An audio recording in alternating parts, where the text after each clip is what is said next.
Hey, reporting July meeting. Okay, so hello to all members and guests in attendance. My name is Ken Ruffin, and I'm the president of, some of you have heard me say this before, the award-winning National Space Society of North Texas, and we have a cake to prove it. And there's like years up there for when we've won specific awards and everything. So, pics or it didn't happen, please take pics, show everybody this is what we do. We win awards, and we do it over and over and over. So again, welcome to everyone who's here in the room, as well as everyone participating virtually. I invited some guests to participate virtually, and I can't see. Oh wow! But okay, Neal, and Neal, welcome. Thank you for accepting my invitation. Neal and I met back in January. Um, at the Commercial Space Week conference in January. It's like 3 conferences in one. And we had communicated on LinkedIn before the conference, just, hey, we knew that each other was going to be at the conference, but we hadn't met in person until he was literally sitting across the table from me at the conference, and I'm on my laptop and he's working. And after a while, he goes, Ken, like, yeah, I'm thinking it was there on my name tag, but he recognized me first before I recognized him. So that's how we made our connection. And Neal and his company, Titans Space Industries, they've been progressing and through the months since we met. And he'll be talking all about that. I won't give any information away. But as far as I was mentioning guests, as far as those guests that I invited, someone actually who's from South Korea asked if he could attend. So I don't know if he's on, but if so, you're welcome to say hello. Yes, I see Antonio Stark. He was close to the top. So my friend Tony Stark, welcome. This is the real Iron Man, ladies and gentlemen, for any Marvel superhero fans. Yes. So he's on, and someone was invited from UTD. So I don't know. I guess he's not here in the room. I don't know if he's attending virtually or not. But in any case, Yes. welcome to. Yes. Ah, okay. Oh, great. No, Wei Li. not Wei Li. So hello to Wei Li also. Please forgive me because I was expecting you to be here in person. So my apologies. I did see your email where you said you would have to participate virtually, but there's someone else who I communicated with through his father from UTD. And in any case, if you're on, say hello. And if not, we will just jump into the presentation. I'm going to turn it over to Neal. Welcome, sir. And again, welcome to all members and guests. Thank you, Ken. And it was truly a pleasure to meet you, even though unplanned. So thank you for the invitation. Bill, thanks for arranging this. So I just want to jump right in by saying that I'm proud to represent Titan Space Industries, and we've been around for 4 years. And 1.5 years ago, we started showing more and more about our plans. And so we have like 60, 70, maybe even 80 analysis, white papers, research papers about what we want to do, and specifically our mandate, our objectives. And our objectives are really different from the rest of the aerospace companies. And I hope to explain that briefly, and then we can go to the most important, most immediate project, which is our space planes.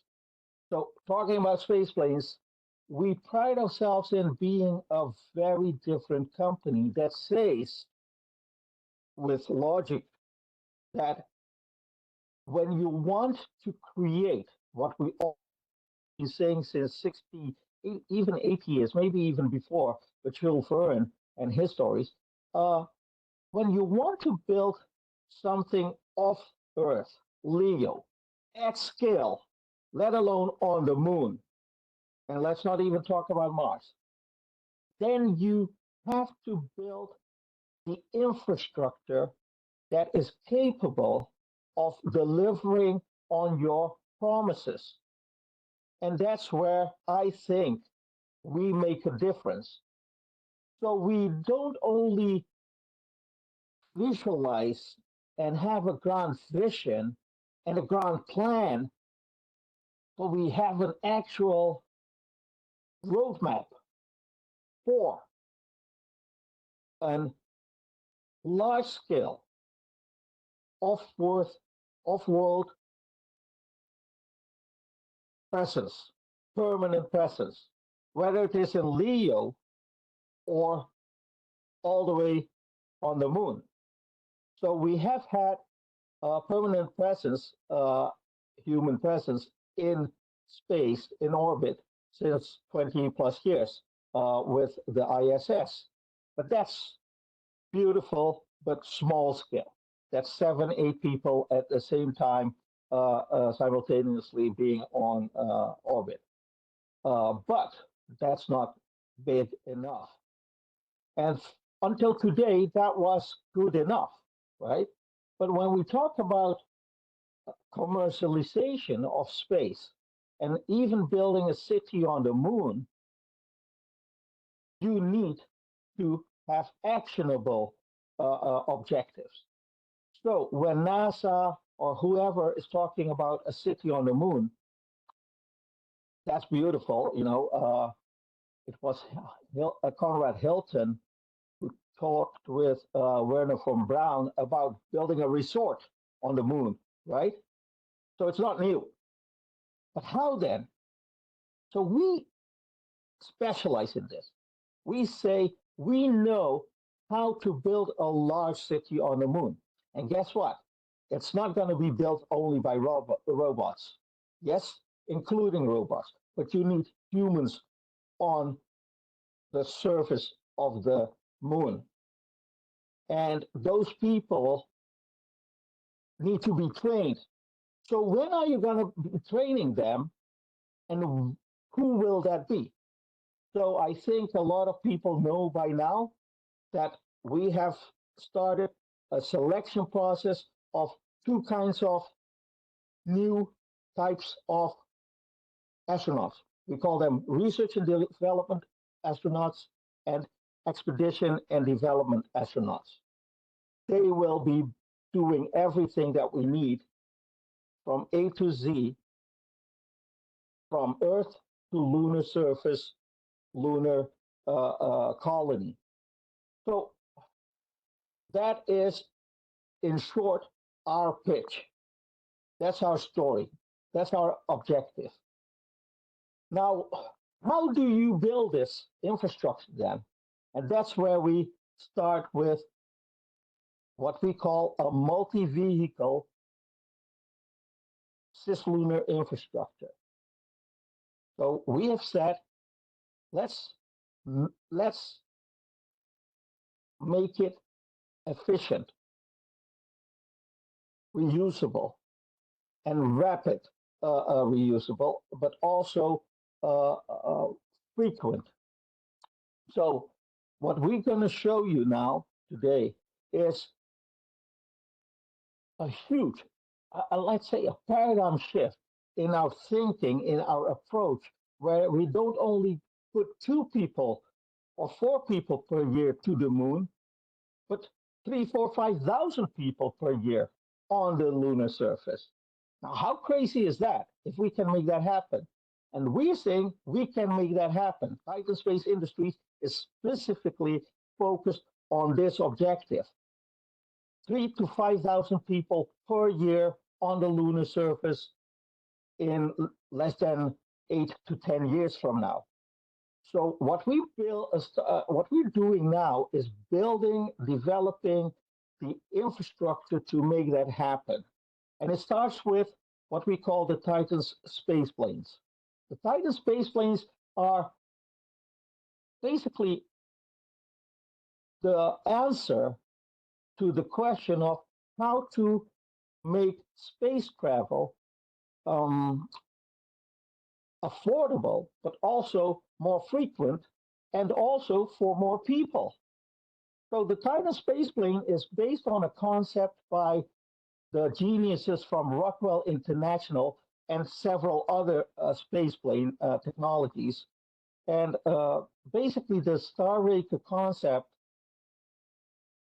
was that they would have a huge spaceplane that has a lot of benefits for large-scale transportation of cargo to LEO. So, long story short, we took that concept, we took different concepts, and we made it into one beautiful concept, a vehicle, which we call the Titan spaceplane, simply. And that is just a beautiful vehicle. We're going to show you a few slides in a bit. But the Titan spaceplane is the single stage to orbit, horizontal takeoff and landing spaceplane that will take people to the to LEO. In LEO, we'll have our own space station. So the spaceplane docks at the LEO space station, whereas special spaceship will take off and ferry to and from our lunar space station.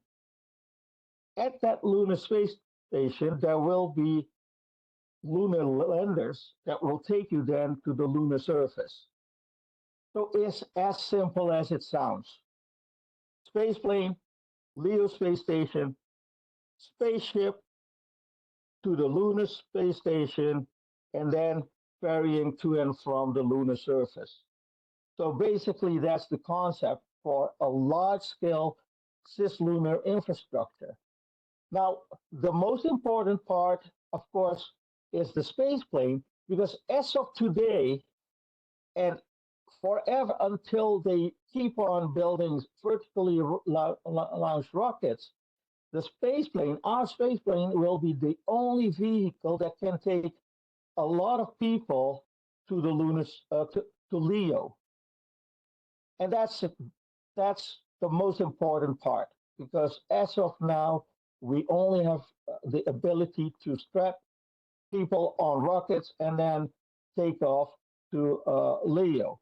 And that in itself inherently is limited to just a bunch of people, like four, maybe in the near future with Crew Dragon, 6, 7 people in one go. We will take, if we want, 350 people to LEO. So, and to dock with our own space station and or colleague space stations, we can take 10, 24, or even 98, 96 people in one go. So this is the difference, people, and I'm sure you will have a lot of questions about that. But this is indeed, the slide that you see now is our space plane. And as said before, the space plane is based on the concept. We have several different aspects that we melted into this, but the Star Raker concept, which was designed, as I said earlier, by the Rockwell International geniuses who built the NASA Space Shuttle orbiter, right? The space planes that you saw land. So yeah, this is basically it. We did a computational fluid dynamics analysis on this design, and it came out a few months ago. And one of the, they say this will fly in subsonic, supersonic regime. It is not a supersonic vehicle or hypersonic. but we will go through the supersonic and hypersonic regimes in order to go to space. So we're not cruising supersonic or hypersonic at all. We'll pass through them. But one of the no, the only concern of that CFD analysis was that the four cupolas that you see on top, which will be great for viewing, of course, are too big. So we have to make them smaller, but then we have decided we may have smaller of them, but then maybe multiple rows. And those rows, maybe 3 rows, maybe 4 rows, so smaller, but you will have a bumpy top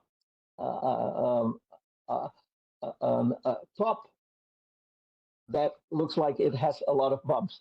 And it would be awesome for viewing, of course. Now, the only concern, of course, when you do, again, computational fluid dynamics analysis, may be that it will cause wave drag. So we'll see. That's part of our final design and analysis process that we're entering very soon.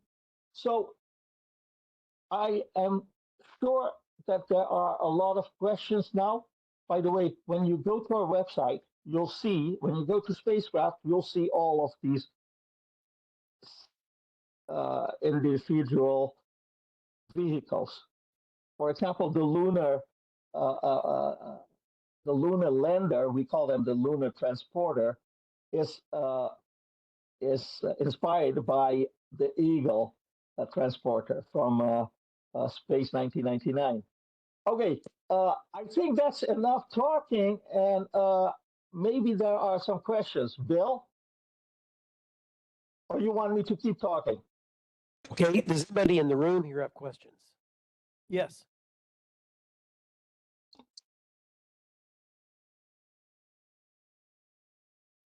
I can't hear it. The difference between hypersonic.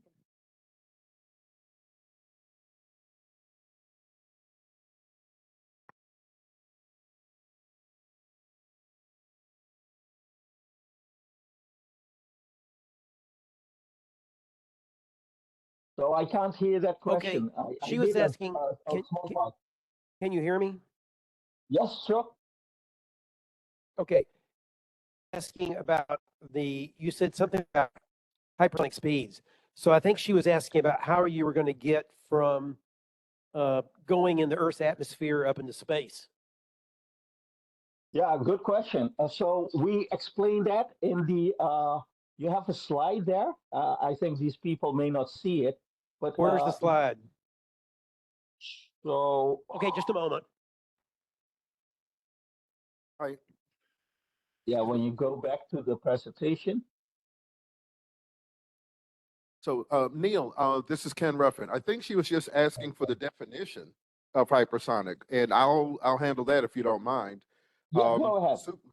Okay, supersonic, first of all, is in the range of the speed of sound. At ground level, it's 760 miles per hour, but just don't travel that fast at ground level. That could be really, really bad. So from 1 times the speed of sound up to, I believe, is it 5 times the speed of sound is considered supersonic, and then 5 or more times the speed of sound is considered hypersonic.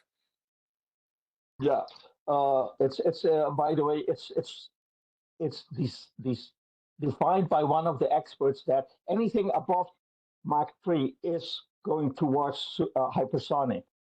So, but the industry says 5, Mach 5 plus. But let me explain that. Yeah, indeed, that is it, Bill. So that is it until there. So when you see 1, 2, all the way to 4 in this presentation, you will see the difference between our approach, which is just like an airplane, and a rocket takeoff. But to come back to this question of hypersonic regime, so there is this problem in the industry with 2 main things. in when you want to have supersonic. Now we had supersonic with a Concorde, of course, but the problem with supersonic is cruise. The problem with hypersonic is even more so. So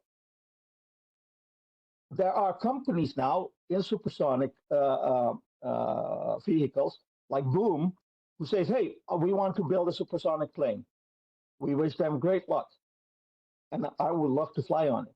And there are companies like Hermes who say, "We want to do hypersonic flight, including for people," right? So they have a few major hurdles to overcome because when you need to cruise from one point to the other through the thick atmosphere, you will have problems. There are two problems. One is materials, and the other is engine. We don't have that problem because we will take off, as you can see in this animation. The beauty of this space plane is, and it's not only our genius, it's built on the genius of the Rockwell people like 60 years ago, 50 years ago. But we have different engines for each level, which is the most simplest, but in this combined form, the most genius way to reach space. Let me explain. We take off like an airplane with jet engines. Now, of course, those jet engines will have afterburners and ramjets, so it will be modified by us ourselves in the Orlando propulsion factory that we're gonna build here, which is why I'm in Orlando at the moment. That is just modified commercial off-the-shelf jet engines. That's one. So you don't need these high ISP rocket engines that will shoot you into the through the thick atmosphere of Earth into space. Not needed. This is the genius because the highest ISP engines, guess what, are jet engines. So you solve that problem with having jet engines modified with afterburners and ramjets, as I just said. Then you will climb subsonically, just like an airplane. And then you perform what we call an optimum pushover, a shallow dive, just to make sure that you can use gravity, the power of gravity, to accelerate, and then you take off like in rocket engines, like with your rocket engines. That's your second set of engines. You'll see the three big ones in the middle of our space plane at the rear end. Those are three powerful rocket engines, and that will take you to space.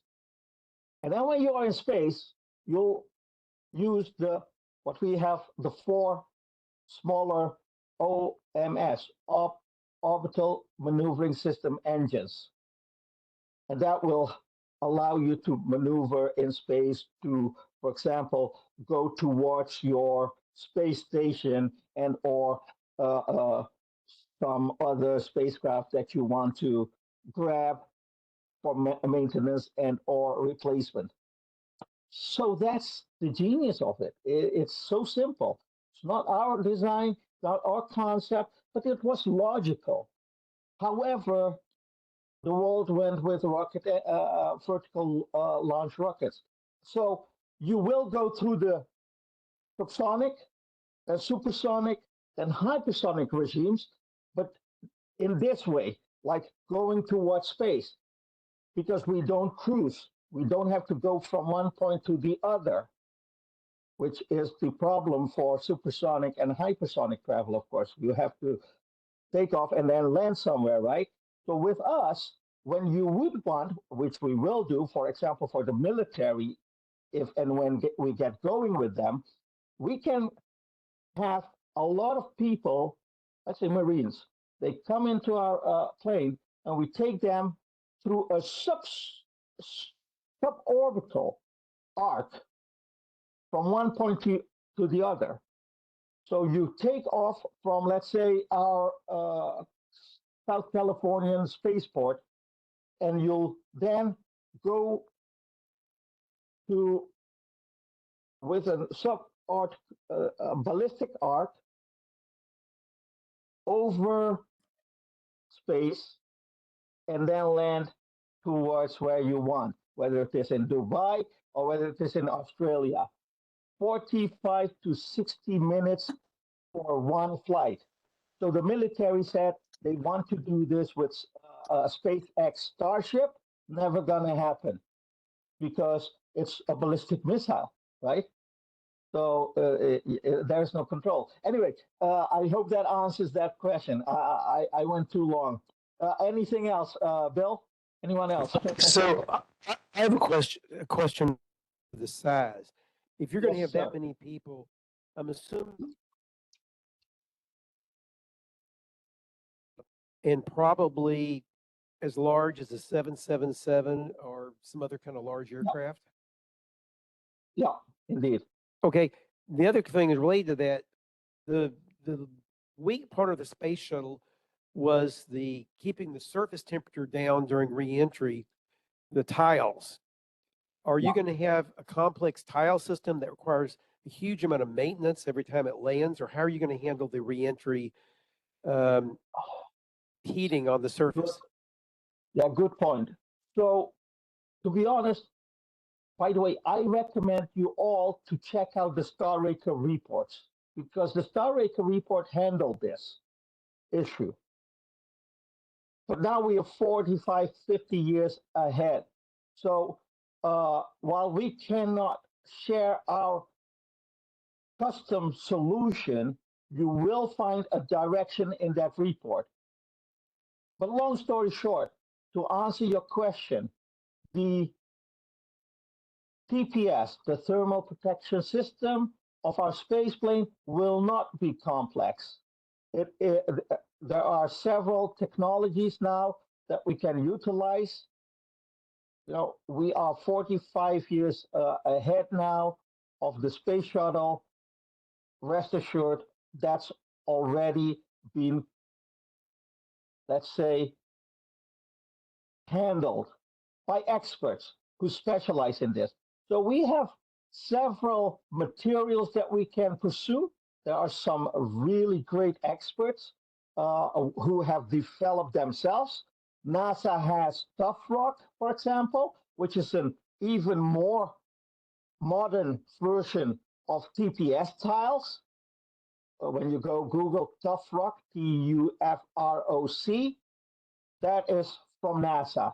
So you can license that kind of technology.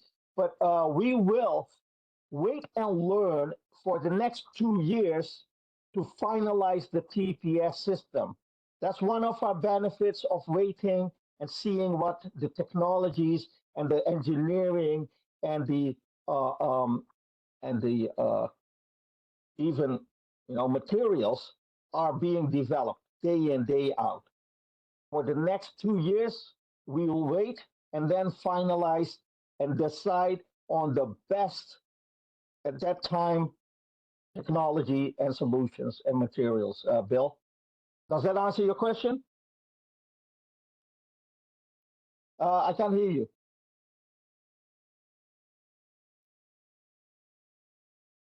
Can you hear me now? Yes. Yes. Okay. Okay. Is your company, I'm assuming then, your company is not going to directly fabricate these things, but you're going to get Rockwell or other contractors to do the fabrication? And if so, who is financing all this? Is it your company? Is it going to be government financing? Is it private industry? Yeah. So where's all the funding coming from? There's a lot of money required for this. yeah. So let me break this down. Okay. First of all, there are companies that can do this externally. There are other companies and institutions like NASA who says, okay, here you have the license and you produce it yourself. So there will be maybe in 1+ years we'll decide to try some we'll maybe do internally. There's one company with a bunch of PhDs who say we have the best solution, and you should take ours, and we can make so much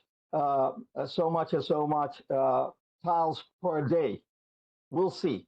So I cannot commit to an answer to this other than we'll see what is best for us in terms of operations and in terms of technology. Then you say, who's going to fund this? So if you're not aware of it, then it's a bit of a complicated story that needs some explanation. But let me put it in context first then. When we're talking about the cislunar infrastructure and a lunar base even, we're talking about a lot of money indeed. But people have to get used to the fact that what NASA did and has done and maybe planned, for example, Artemis, beautiful mission project, of course, but that costs too much. And you can ask me why. I'll give you a detailed answer, but you don't want to hear that today, I think. So when you compare NASA and other, national budget, developments, you're talking about hundreds of billions of dollars needed for this. But when you talk about us, let me give an example. Axiom Space, fast with their space stations, they already tell you that it's going to cost $1 billion, $2 billion. So no more $150 billion that it took the ISS, because of course they had the space shuttle to finance also in it. So we already know that these companies say, hey, it's going to cost a fraction of what it would have cost NASA. So take that hundreds of billions of dollars out of your mind, please, because we're not NASA, they are not NASA. They're telling it on public that it's going to cost $1 billion, maybe 1.5, maybe $2 billion most. They are on record, okay? So we're saying all this, the cislunar infrastructure build out, including rovers on the moon, including your space stations, including the landers, that ferry back and forth to the surface and the space station, including our space plane and the spaceships. We have estimated that it costs around anywhere between 15 and $25 billion. And that's still a lot of money, of course. So how do we fund this? We have an amazing opportunity, not with the government alone, not with space stations sales to nations who want to have permanent presence, which will pay a few $1 billion for that privilege. We're not talking about space launch market domination with the space plane, but when you look at the fun part, which I specialize in, is that we say we'll take a number of people as what we call guest astronauts and Titans astronauts who pay us $25 million for one really interesting promise. And that is, we'll say, we're going to take you to space as often as you want. So they are the world's first frequent space travelers, that one. They pay us $25 million for that privilege, but they can go on orbital cruises, orbital super yacht expeditions, and frequently to the space station, Leo space station, when they want on a fair use policy. If they want to go once a month, we plan to accommodate them on the space station. If they want to go every week with a space plane, we'll try to accommodate them. They pay for it, we'll accommodate them. But they will also get one lunar visit included in that. So we're saying these are the world's greatest adventurers, Titans astronauts, who helped pay for all this, and they are going to be remembered as the people who built the first city, most likely the only city on the moon. So it's a privileged status for ultra wealthy people who will help us build this. And that's basically one of what we have identified 10 revenue streams. So, but it's one of my main focus that we pursue these ultra wealthy people who want to be remembered in history 10,000 years even from now as the people who built the city on the moon. Bill, does that answer your question? Can you hear me? Yes, now I can. I'm assuming one reason you're waiting a couple of years is to see how the Sierra Nevada space plane and the Virgin space planes that are both systems are just about ready to become operational, to see how those ventures go. Yours seems to be the same idea, but a general idea of a space plane, but on a much larger scale, requiring a lot more revenue and to make it work. No, to be honest, the other way around. First of all, we wish them great luck because they are not in the same parallel and or the same universe as us. They are,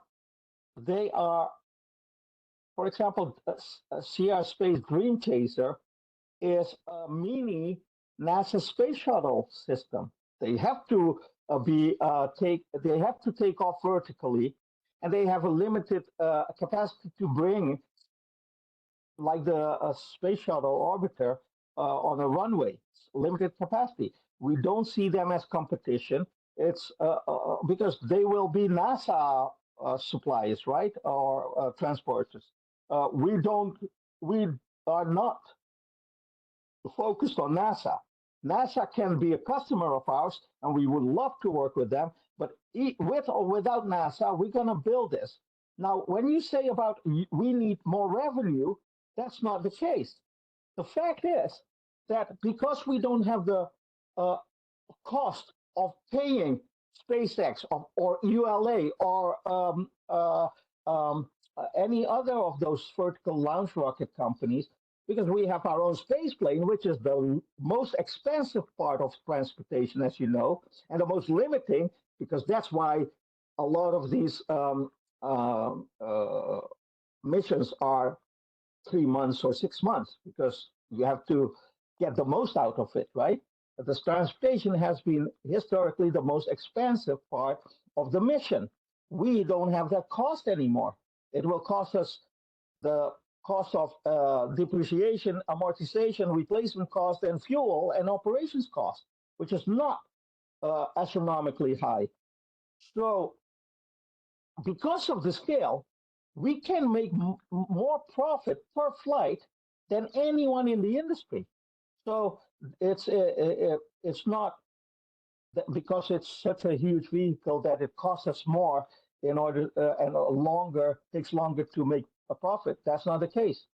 We will have one of these space planes will cost anywhere between 500, 700 million to $1 billion per space plane. And we'll make that back in, let's say, 3 to 6 months. So anyway, anyone else?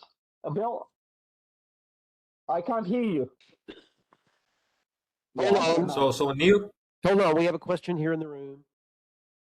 Yeah. So Neal, good afternoon. This is Whaley from UT Dallas, and I have a question for the Titan space industry. So, are you able to submit SBIR proposal to NASA?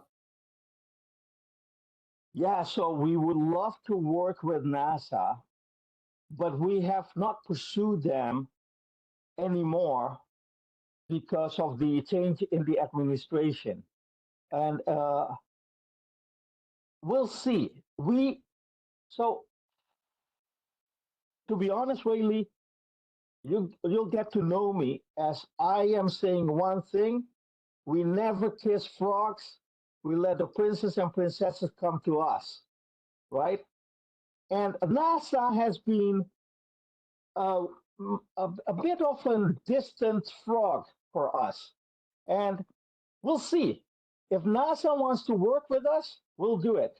2 weeks, 3 weeks ago, we published a press release where we say we want to build for Donald Trump and ongoing presidents the Golden Dome as a supplier and or enabler of the global Golden Dome, and we want to build a Space Force One, like Air Force One, but then our space plane being the space plane transportation model vehicle for the president, Space Force One, where we can take the president anywhere in the world within 1 hour and 100 people.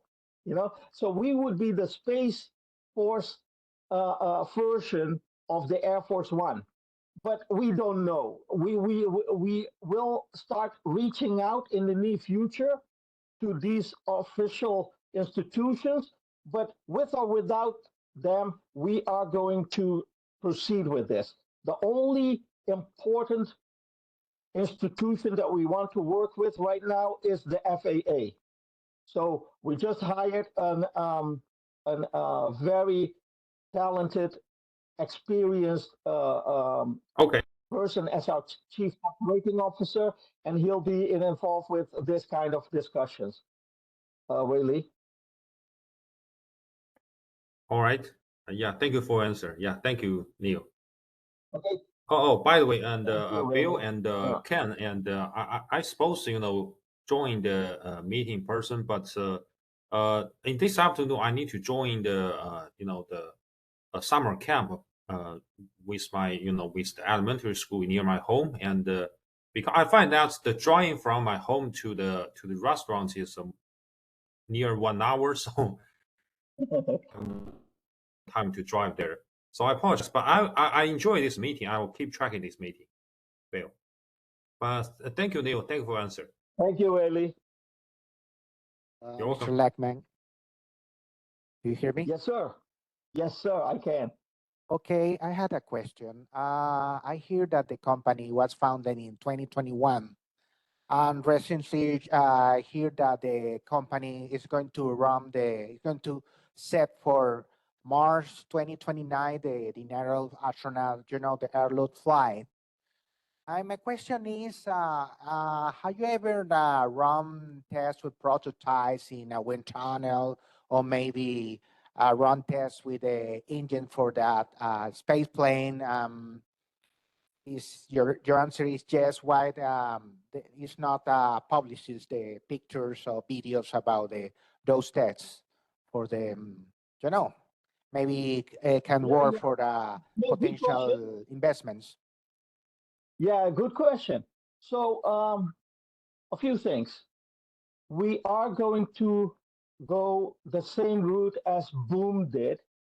Boom Supersonic had a model version that then didn't exactly one-on-one design of their Overture plane, but they wanted to validate the engineering and the technology. That's what we're going to do, most likely next year. And we want to tie that in with conversations with the FAA that's part of our testing regime. So that's most likely in 1 year from now, 18 months from now. However, sir, we are waiting for our final design and analysis. I want our team to take the time to do this right. I don't want to be rushed because you want to see a shiny hardware. I don't care about what you want. It is about our company's future to do this right. So, as I said before, we know this thing will fly. As a matter of fact, 45 years ago, Rockwell people said this Star Raker concept that they designed will fly. They did all the analysis needed that they were convinced it will fly. That was 45, 50 years ago. So now with our new modern technologies, engineering and materials and so on, computation and everything, we know this will fly. So it's no longer a matter, oh, will these engines work? Well, hell, man, engines work all the time. You fly all the time. Engines work. Flight Delta wings work. They are not in NASA's technology readiness level. This is not magic. We're not building a hybrid engine that has to work and in the thick atmosphere of Earth and in space, the vacuum of space. This is a genius triple engine system. As a matter of fact, quadruple engine system, because we have also reaction control system engines, small thrusters. So it's not magic. So we will finalize the design and analysis on a perfect, or at least what we think perfect concept that will then be made into a model, small size model. And then we'll do, just like Boom, Google Boom, Supersonic, and Overture, and that test model. What's the scale model? We'll do the same. Sir, does that answer your question?